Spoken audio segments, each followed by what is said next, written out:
The bad boys of the Bering Sea, as seen on the Discovery Channel's Deadliest Catch. Did I say that right? Yeah, that's us. Johnathan Hillstrand and also Time Bandit. Phil Harris of the Cornelia Marie. Yes. Did you ever imagine that your lives would take this turn when you started thinking about being fishermen, that it would turn to this? No, I had no idea.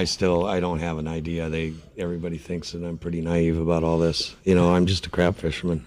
How did this will be when develop? it's over. How did all of that develop? All the phenomenon. on TV. 1 hour. It was supposed to be an hour at 11 o'clock or 12 o'clock at night between how to spade your dog and, you know, Fixing car door. Yeah, fixing car doors. And one thing led to another, and then now Here we're we hooked are. up with the crowd broker. That's a hell of a series. And I tell you, it's my greatest fear is going down at sea. You know, It's not something I look forward You to. know how big you either. feel when you're in that storm in the middle of the night? You're bet. smaller than a piece of grain of sand, you know. Any of you really guys know how big you are in this world. Any of you guys been ever washed into the ocean while you were doing your job? No, I haven't. Phil seen lost it. You've a seen it. guy once over. He just disappeared, and that happens a lot out there. And But I personally, knock on wood, I've never had it haven't happen. yeah. I picked guys out of the water.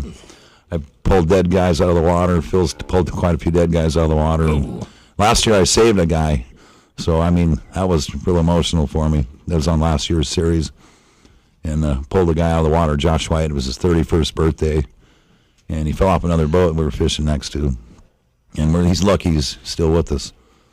So Yeah, you don't make it very long in those. No, not that conditions. chilly lasts water. 4 or 5 minutes. Because tell us about Bering the Sea. survival suit that you have. If you don't get in that survival suit, you don't make it through the night. And if you get in the life raft, if you get in the survival suit and in the life raft, they might find you alive in the morning. Maybe you last about 4 or 5 minutes in the water with nothing on. If you're in the water in a survival suit, you might last a couple hours.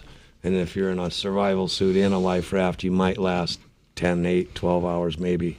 It's a Thank you. great show. It really is. It's Yeah, awesome. Thank you for having us. Thanks for having us, guys. Thank you, Bad man. boys of the Bering Sea.